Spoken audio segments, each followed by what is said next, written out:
Welcome back to Mike and Dylan Hate Drama, where we give advice to the people. Premium advice from Premium advice. guys. Yes. If you are new to Mike and Dylan Hate Drama, understand that the advice that you are getting are from two men who have lived every experience. Everyone.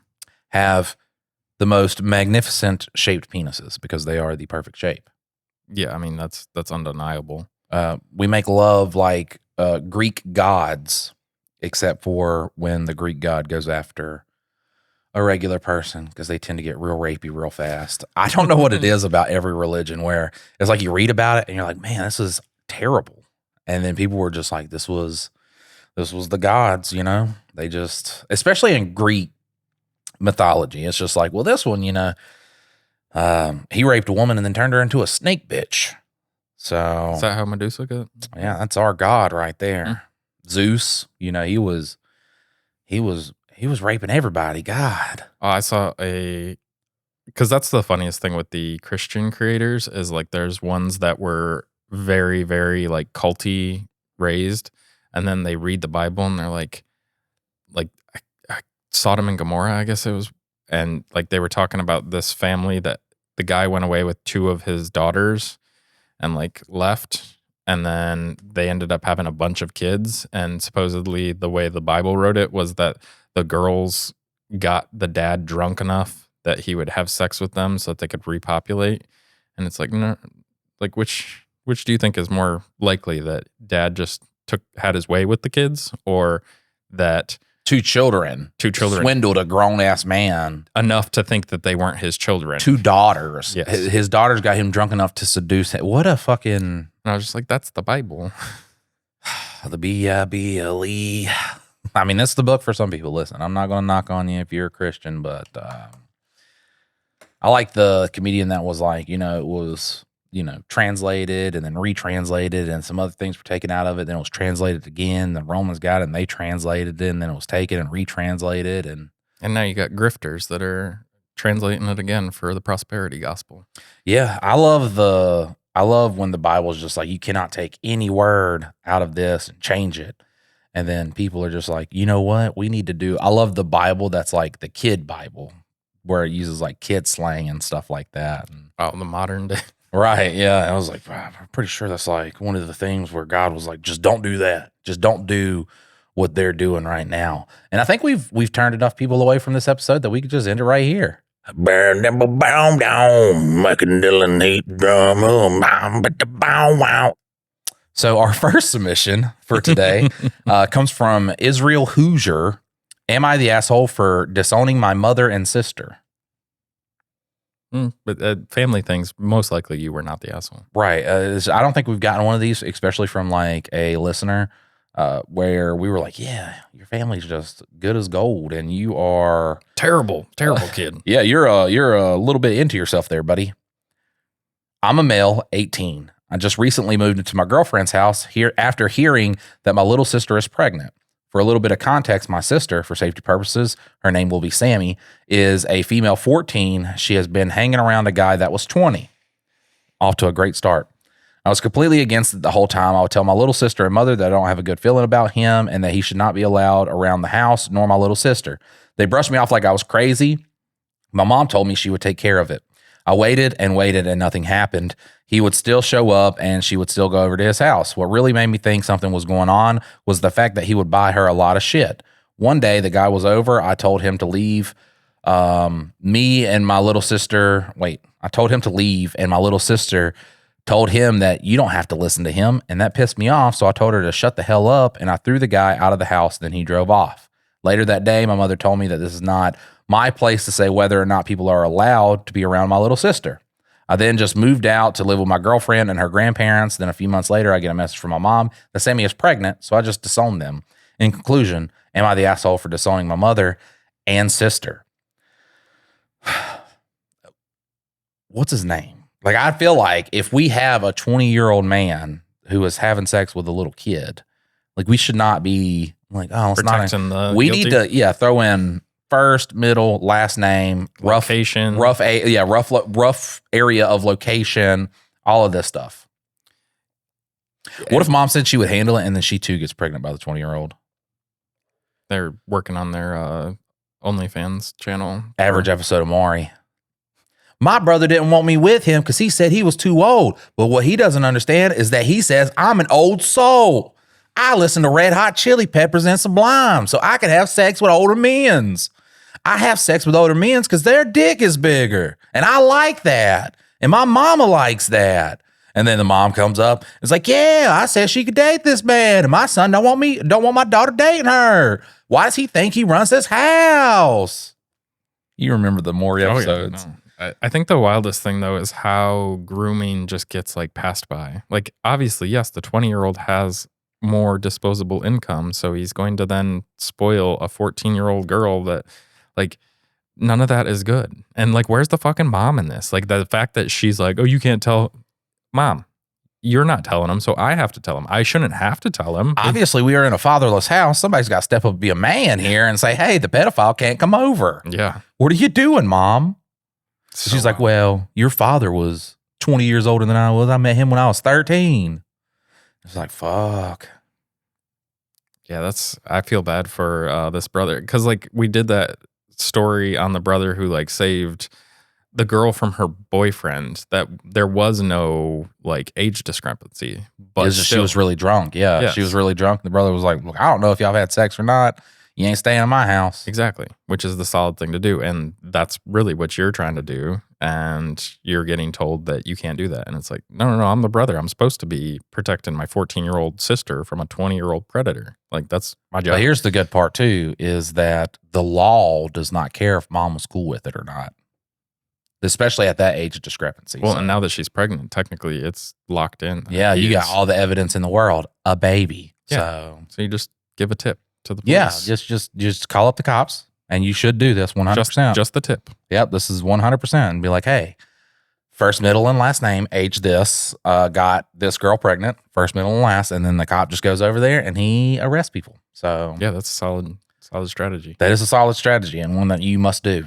All right, you can't. Your sister and your mom that you've disowned will disown you, which is fine. But maybe there's some charge that mom can get too. I mean, there has to be. There has to be. If not, then where are we at in society? Yeah, I feel like if you should update us on this, if they do get arrested and something happens to the mom, if you let the police know and they don't do anything, I think I'm just going to become the Joker. Just start blowing stuff up. It's like they let pedophiles run rampant in the towns. And it's like, fuck, the Joker is right. Look, the Joker has a good sense. And then a billionaire comes out and is like, the cost of living's not that bad. Fight me now.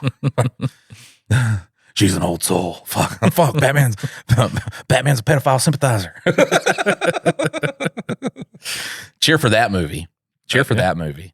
But Christian Bale's such a good actor. You'd be like, fuck. I don't know. He's kind of charming. Yeah, save the pedophile, Christian Bale. Christian Bale is such a good actor. I watched Thor: Love and Thunder. And let me tell you something. Everybody else got a different script than Christian Bale did. You have to watch that movie. I don't think, yeah. You have to watch that movie because it is like, it's rom-com levels of movie. Sans Gore the God Butcher.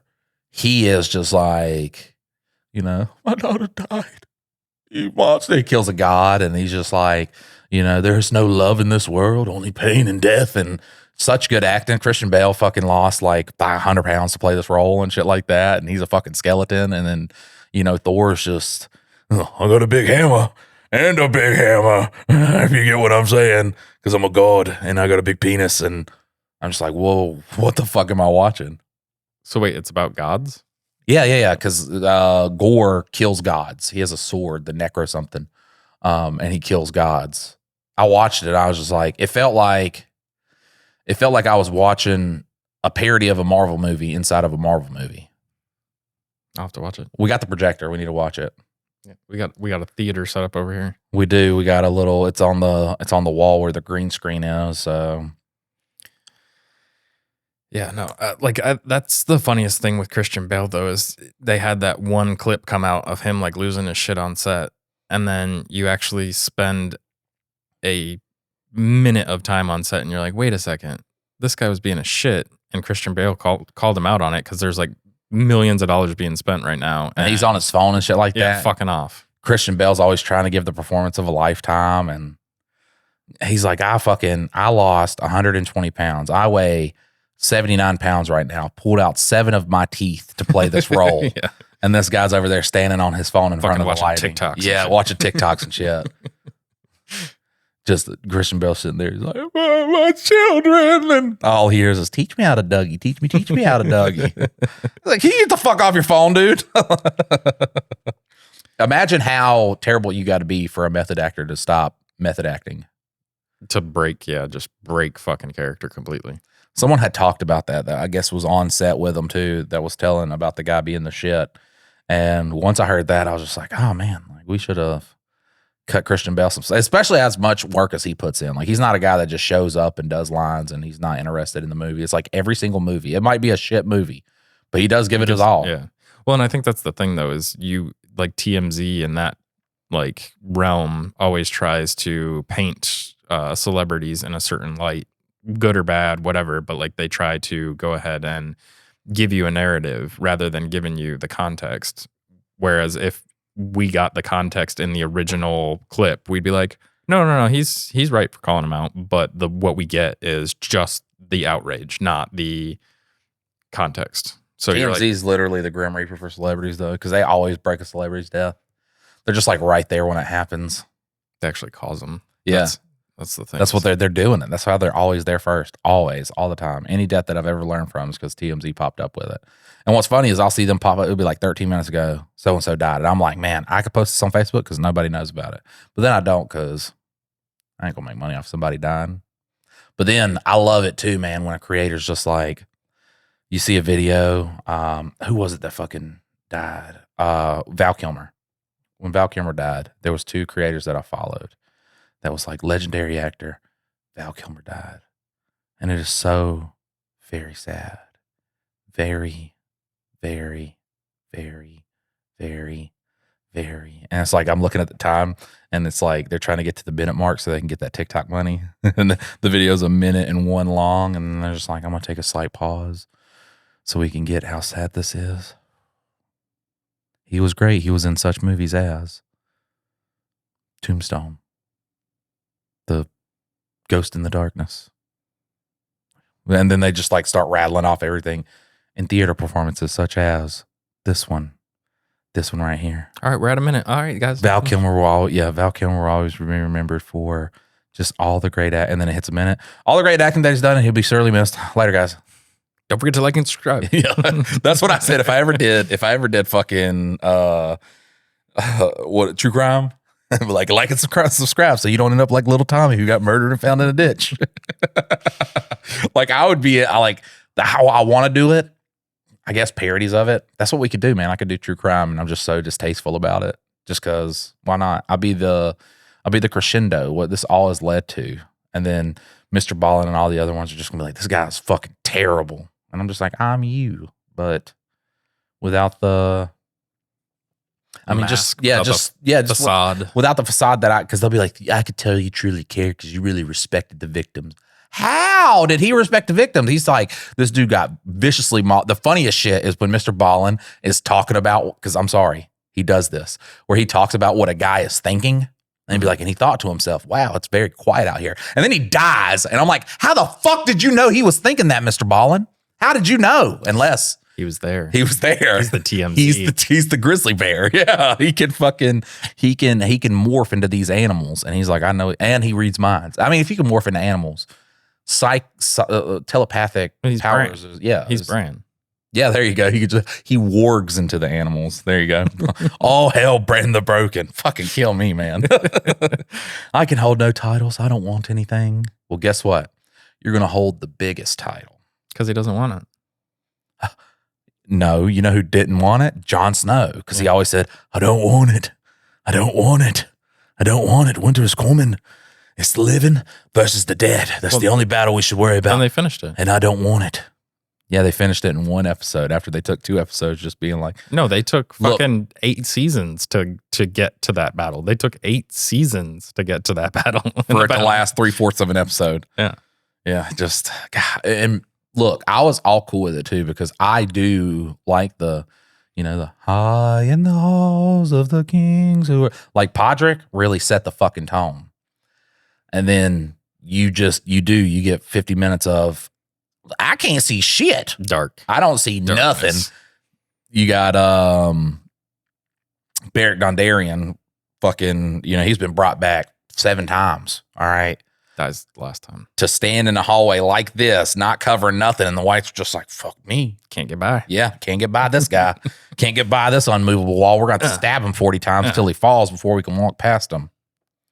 And then, Sam gets overrun and covered. Bran gets overran and covered. But when everybody dies, it's just like, we were okay. They weren't stabbing us like they were stabbing everybody else. No. Fucking poor Ed. He's out there fighting. He just gets stabbed in front of Sam. And the White Walker's just like, not going to stab you, though. I have a knife. It is proven. My knife. My knife is now an Ed, so I just got to tickle you. I guess they were tickling him, which is a terrifying prospect to me because when I had nightmares, I'd get tickled in my nightmares. So, Pawpaw Nightmares. This is a hell of a podcast. Yeah, Pawpaw Nightmares. All right, we're going to move on to Steven's submission. Steven's going to give us more info on CMT. He wrote in about his son a few weeks back. His son has CMT, which causes ligaments and stuff to tighten up and makes it tough for him to walk, which his wife and mother-in-law also have. Hey, Mike and Dylan. So I thought I'd tell you more about my wife and mother-in-law's CMT. Sorry if this is rambly. It's not, Steven. It's very short and very well put together and has bad grammar. My wife didn't have much development. English isn't my first language. Here's some perfect fucking English right here. Perfect. There's some perfect grammar, punctuation used when needed right here. There you go. My wife didn't have much development delay from it, but she has the high arches on the feet and weak ankles. When my wife was tested for it, you have to do electrical shock test. It's apparently very painful. Her and her mom have type 1A. I think that's how it's classified. It's the most severe type. My wife has special inserts for her shoes. She used to have shoes that had a brace up past her calf. Although she doesn't wear her shoes all the time, she does when we do a lot of walking. Now her mom is a lot worse. She can no longer walk, mostly from being weak from cancer, but before that she had trouble. One of her feet is completely turned sideways, so think basically walking on your ankle. She tried to have it fixed by having surgery to break it, to put it back in place, but it eventually does the same thing. She used to be able to walk like this with those special medical boots, but she's gotten too weak from cancer, so she just crawls or shoots around her house. Terrifying way to put that. It is. Yeah, that is a fucking... Imagine you walk into somebody's house and she is either crawling or she starts by crawling and then shoots across their fucking room. Gah. And when we go out, she has her wheelchair. Hopefully, I wrote this where you guys can understand. My son is doing good. He's walking more, but as soon as his foot touches something, he drops and crawls. But the PT is working, and hoping to start speech therapy soon. If you guys have another question, let me know, and I'll keep everyone updated on my son. Love you guys. We love you too, Steven. Well, I mean, the good thing too is that you're not one of those parents that's like, well, we do the best that we can for him. Like he tries to sit over in the chair. Yeah, he tries to walk, and when he falls down, I'm like, get up, you pussy. Fucking get up and walk, you lazy. He's just lazy. That's what it is. Or, and this is the unfortunate thing too. I talked about my father-in-law on the podcast. But when he was a kid, they were just like, son, you're special. That's it. You're just a little slow. You got a little bit of, you got too much energy in your body. So I'm going to slap you. And then that's going to teach you not to be the way that you are. And that's it.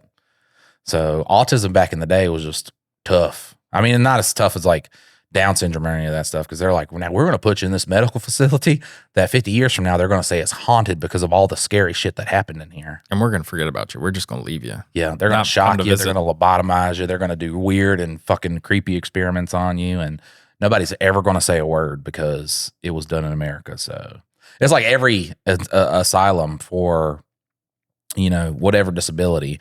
It's like the horrors that went on in this place. And then they start describing them like that sounds like what happened in Germany, but here. And it's like, yes, but it was doctors. America, yeah. So all this can be as a creepy ghost story and nobody can go to jail for anything that happened.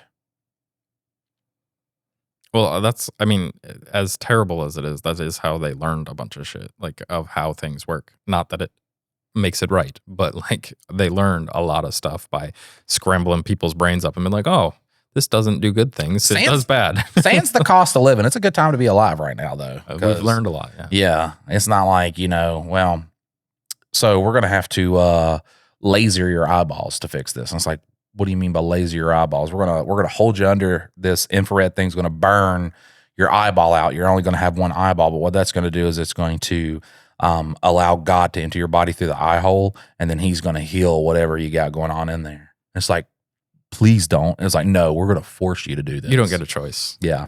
This is a new therapy I came up with. Women in the 1930s and shit. That's like, I'm sad from having 5 babies back to back to back to back. And then when I tell somebody my problem is because I don't love God enough. And it's like, well, we're going to have to electrocute you. And then we're going to remove the front of your brain. So. And then you feel all better. You will feel all better. She's just sitting there just, look at her. Do you feel sad? And she's don't answer. That's a good wife right there. Yeah, my dad used to always say, I'd rather have a bottle in front of me than a frontal lobotomy. That was his joke that he would always say. That's pretty good, though. A bottle in front of me instead of a frontal lobotomy. Yeah, and so he'd always say that. And then when I actually learned what a lobotomy was, I was like, holy fuck. They literally just me too. Stuck shit up there and stirred around your whole computer system. And it's like, fixed. Yep. There you go. They kind of go a little crazy. They have some aggression issues after. He's not going to like punk rock anymore, so that's good. He's not really going to like anything, and you're going to have to feed him for the rest of your life because we just fucking scrambled that shit up like some eggs. So wild. So wild. All right.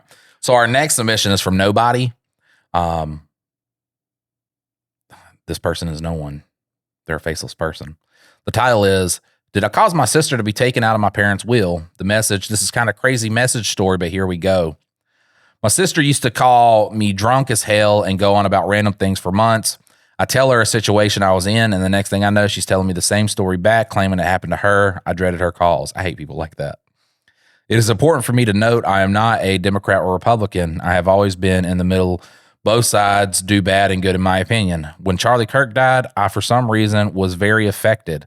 I never watched his content, and I disagreed with him a lot. But after accidentally seeing the video of him being shot, I was not okay for a few days. I think we all had a little, like, after seeing. Yeah. It's like, whoa.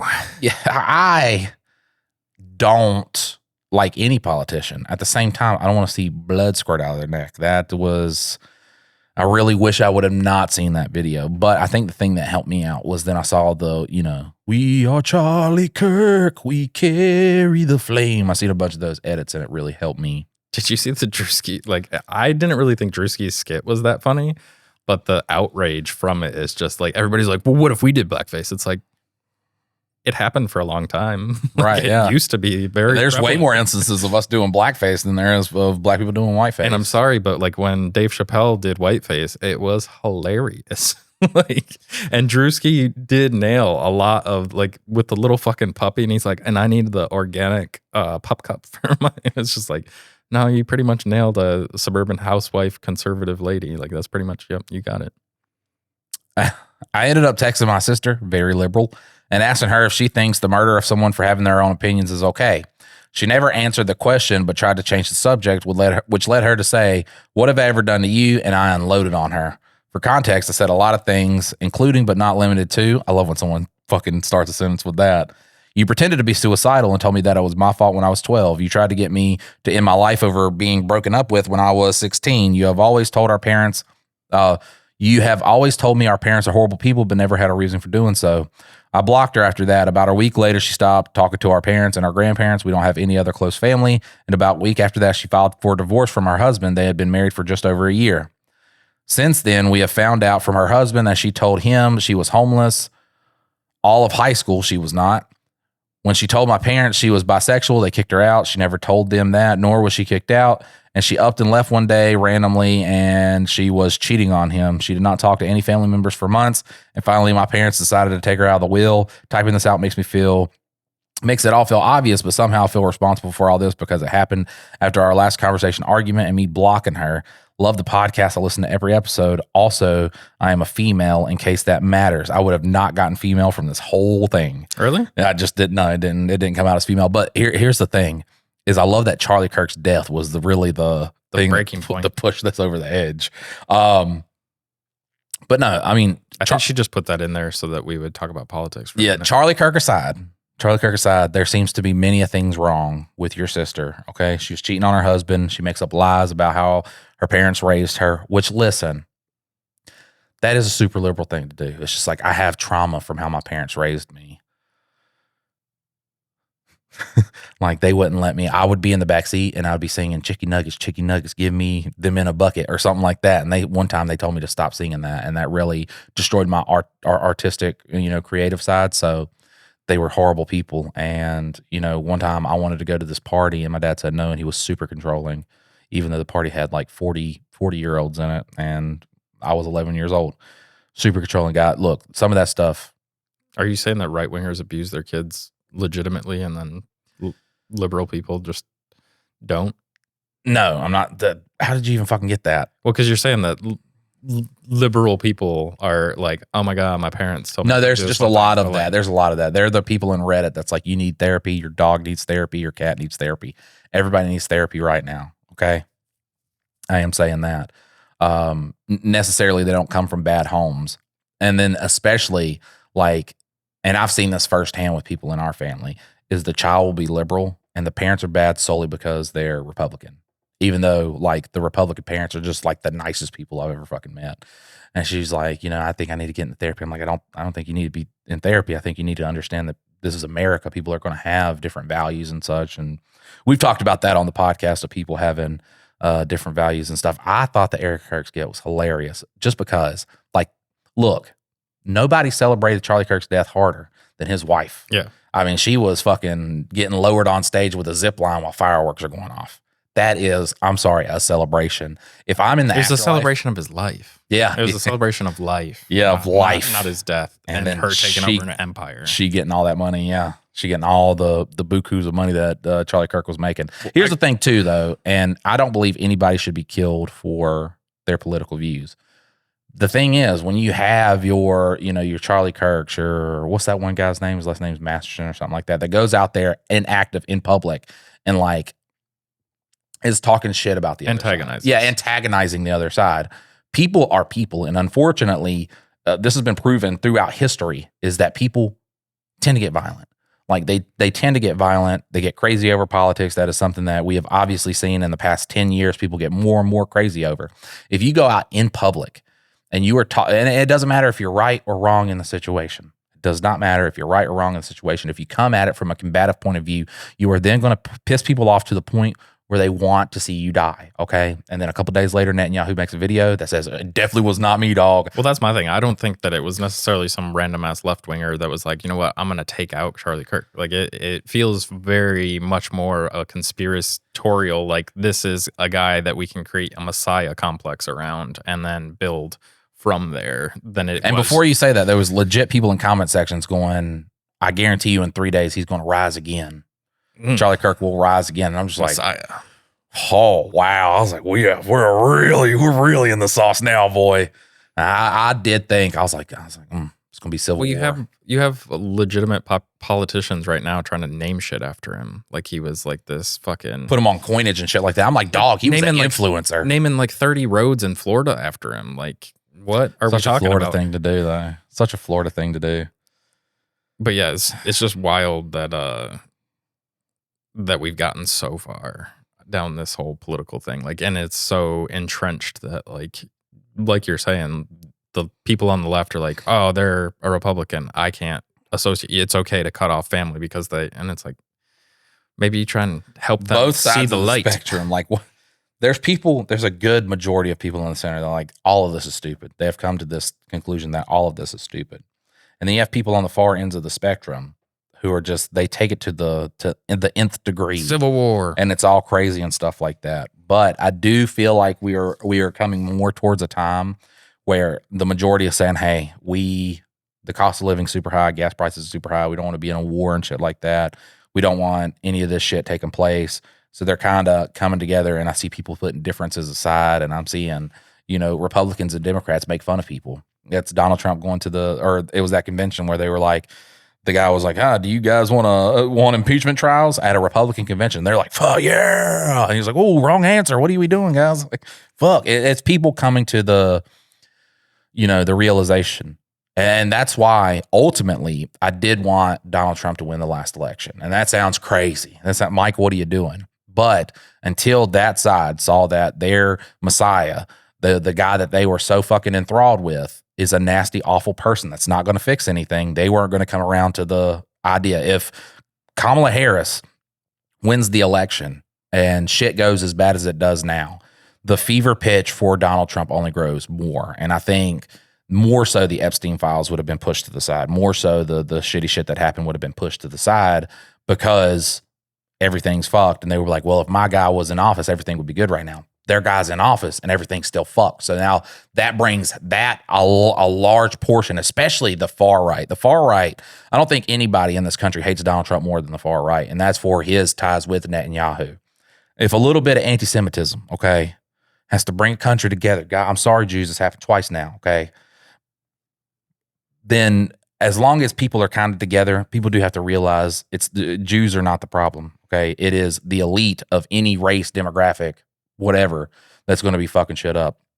If you could just say, hey, it's the elite that are fucking shit up, not, fucking regular everyday people who, are Jews. They're not the ones fucking shit up, but it's the elite. Once he did that whole ties in with Netanyahu and the shit he did with, what's his face, Elon Musk, that kind of brought them around to, saying, oh, I guess every billionaire does not care for us. He's still got a big subfaction that loves Elon Musk, and I just don't understand. Yeah, I don't know. I still see the people that support Trump, they're still fully lock, stock, fully in. Like, there's a few factions breaking away, but like for the average American that loved Trump and loves the personality of him, every single one of those people, doesn't matter what happens, they're just like, yeah, this is America first, we're doing, and it's like, no, like we're not, like we're doing exactly what we said we weren't going to do.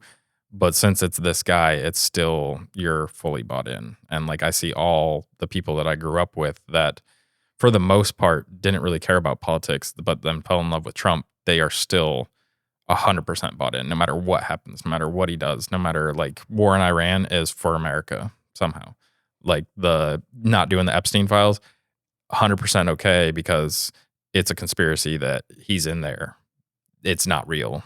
He's still the Messiah. Like, I'm not seeing the breakaway from the general. I pray that you're wrong. I do too, because like that's the big thing. And like I do feel like there are people that are waking up to that. Like, there's not one single person that can save this. And like the concept of Trump makes sense. Like the concept of like an outsider, blah blah blah, all that makes sense.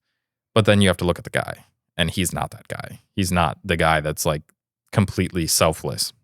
Complete opposite of that. Completely selfish. But like the concept of him, I get people's love. The actual day-to-day operations does not make sense to me. He's not the savior that we need. He's not Batman. And there's no Democrat that's going to run for office that's going to be Batman either. No. That's going to run for the presidency. There's Batman's not coming to save you guys. It's, in Game of Thrones, when the High Sparrow's like, there's a few of you, and then when the many stop believing in the few's power, and it's kind of like what Varys said is, it's a shadow. Power rests where men believe it does. Mm-hmm. If we could all just be like, oh, wait a minute, you have no power. We the people, we did that. Oh man, we're going to get killed. We're going to get murdered. But if you just say, hey, there's way more of us than there is of you, then that's how change starts. And if you could get on the same page of like Americans, people first, not America, like capital letter location, but like the people actually get together and give a shit about what happens to their neighbor and themselves more so than what happens based upon the team player that you're wanting to go after. But that's never going to happen, so we're just going to make a movie, and we hope you guys enjoy. All right, so this one's from Emily. Not really a submission. MADHD episode 90 response. Hey, Mike. If you do want writers to help with scripts, I'd be very interested. I'm not really a professional, though I've made a total of $1.50 on an unmarketed, self-published Amazon novel. That's professional. You've been paid for your work, so. So I definitely just help out for free / exposure. We can pay in exposure bucks. We do have a lot of exposure bucks to expend. That's the only bucks we have, yeah. I've done a good bit of passion project fiction writing, and also really wanted to try my hand at a screenplay, but never had the opportunity and don't know a ton about it. Don't know if I'd be any good or any help, but I can write pretty good dialogue and a good mystery puzzle. In fact, funny that you go into D&D later in the episode. I'm a repeat homebrew DM, which is all dialogue and putting all the pieces together. And my campaign has never ended up a Reddit horror story. I'm also in employment purgatory. I'm the one that made the poster on the subreddit. Thank you. That was a very funny poster. I hope that nobody, quote unquote, used their stapler and stapled up those posters anywhere like you suggested they do not do. Is that the poster with the barcode? Yeah, the one where it was you with the like prison thing. Oh my God, yeah. Because I was even like, hey, Dylan, reach out. Because I'm not a good reach outer. I'm a good reach arounder, but not a good reach outer. Yeah, I even said that. So I've got a good bit of free time now. Let me know if you think I could be helpful. Well, we do have the 48-hour film festival coming up. So if you were like, hey, I want to be in here on a Zoom call and helping out, definitely. Yeah, we'll start on Friday, May 29th is when we're going to be writing that. Yeah. So if you do want to come out and help out for that, look, we're giving you the invitation. Just be out here in Lexington. Shout out in the subreddit. Say, hey, I want to be a part. I want to help. I can carry some stuff if I don't. If you don't want to act, you can help with the equipment and shit like that. So we did get an angry comment about us, our take on the fan fiction. Did you see that comment? I've seen quite a few comments on the fan fiction. Well, there was one that they were like, she's a professional writer, and the boyfriend shouldn't. Blah blah blah, like saying that he was too controlling. And I get all that. I think where they got lost on it at, and where we kind of got lost on it at, is the fact that they were hiding it. That's my whole thing. That's the thing, is that you they hide were things hiding in relationships, and that is not. You are not in the right if you're hiding things. If she was very upfront about this, then we can say, yeah, Get all over that it. Stuff is cool. That's fine. Yeah, the boyfriend needs to get the fuck over it. It's when you start hiding something from somebody, and then they discover about it. They have a problem with it because you have not. They don't know how to properly diagnose the situation of what's going on. Well, especially because relationships are sexual, like typically in the average 99%, like you're not in an asexual relationship, like where you have so there is a sexual nature and component to relationships. And if you hide a lot of your sexual stuff from your partner, and then they come to find out that exists, you basically are emotionally cheating in a sort of like you are hiding this is your two things together, and you are taking a piece of that and sharing it with whoever the fuck you're sharing with, whether it's the public or another person. Like if you were writing that to another individual, that'd be a problem. If you're writing it for a mass of people and hiding it, that's where it becomes like you are having this outlet of sexual energy and discluding your partner from it. Yeah, I think people got lost in the sauce with our take without saying, hey, this is us saying you were hiding it. Well, I think we hammered on that pretty good, because there's no problem with fan fiction. Like there's no problem with writing sexual things. I'm still going to judge you. Yeah, and that's fine, but like that's your personal take. But like if you are in a relationship and somebody is hiding a whole side of their sexual nature away from you, and then you find out about it, you have every right to feel a way about it. Like, because that is your partner, and you have a right to feel something. Like, you can't just simply be like, fuck you, you can't do that anymore. But you have to understand that you hid that from them, and then now they are having a reaction to the fact that you have a hidden sexuality. Right, what's your agenda for hiding it? And then there's now it's not just I write, my girlfriend writes fan fiction. It's like, why is she writing this very sexual stuff and then hiding it from me? Yeah. So, yeah. All right, we do also have to, I guess, bring that up in the next episode of 2 Days Judging Baddies as well. So this one's from Starling. It says, am I the asshole? No, nothing else. Just leaving it to the imagination. This company I worked for 13 years, 22 altogether. The owner decided he would promote a department head to vice president after only working there for 5 years. Not the issue. Issue is I was the department supervisor, in which I had all the duties of working overtime constantly, getting yelled at for mistakes, slow production, dealt with a coworker that was best buds with the vice president, who was constantly high all the time, and the plant manager took over to my department, except for those things I listed above. When I would stay for 16 or 18 hours to make sure things got done, he would get the credit for it. I was told to quit whining and be a team player. So one night about 5 months ago, the machine malfunctioned and ruined a piece, not my fault. When the VP wanted to flex, he demoted me and told me I had no future with the company. I proceeded to look elsewhere for a job. When I gave my 2 weeks notice I was leaving, I wrote the owner, whom I have known since I was a kid, a resignation letter. I went off, letting him know that his VP was just a chameleon. If the owner liked hair bands, he started listening to it too. I got it. Yeah. He's being a yes man. Not one word was said to me by management, the owner, and all the employees that thought it was wrong. What they did stood up for me, even though I went to bat for several of them. So was I wrong for just letting everything fly to the owner, call out the VP who never earned his position, also calling out the fact that 3 of the higher-ups slept with the same married woman because she does that to gain power on her side? Long story, yes, I am sorry for that. Not the asshole. Like, I mean, it's completely fine to lay out details, especially when you're leaving, you're exiting. Like, you have nothing to gain and or lose by just being like, deuces, and this is why. Right. It doesn't look good if you announce all those things when you're leaving, though, and all of it's not documented. You know what I'm saying? You come across more like disgruntled employee. That's why I think before you leave, or just while you're in a company, you got to document stuff and you got to keep track of stuff, because then it's not, if you have, messages, emails, whatever, then it's not, you're not coming from a place of a disgruntled employee, where when you write that letter of resignation, it's not just like, oh, well, he's just salty because he didn't get a promotion.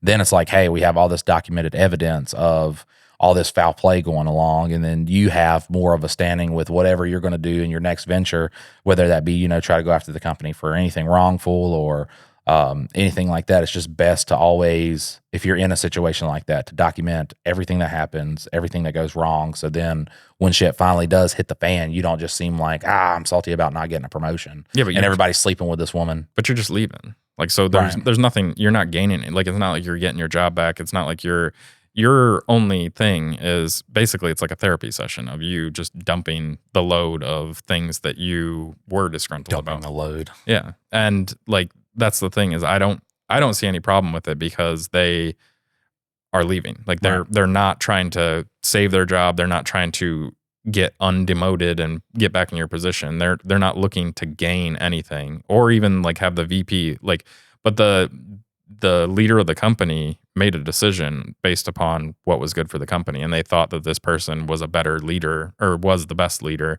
to do whatever. And so most likely they're not going to change their mind simply by you loading all these details to them. Right. So I don't see any problem with it. And yes, you might be a disgruntled employee, but it's not like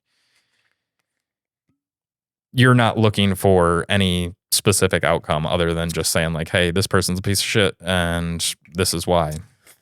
I do want to let you guys know, if you're not following the podcast, you should probably follow it. You might be the asshole. You are definitely the asshole if you are listening to this and you are listening to us ramble off about politics with absolutely no way to solve what's going on in this world. Pretty much just venting. Well, and we know everything. Yeah.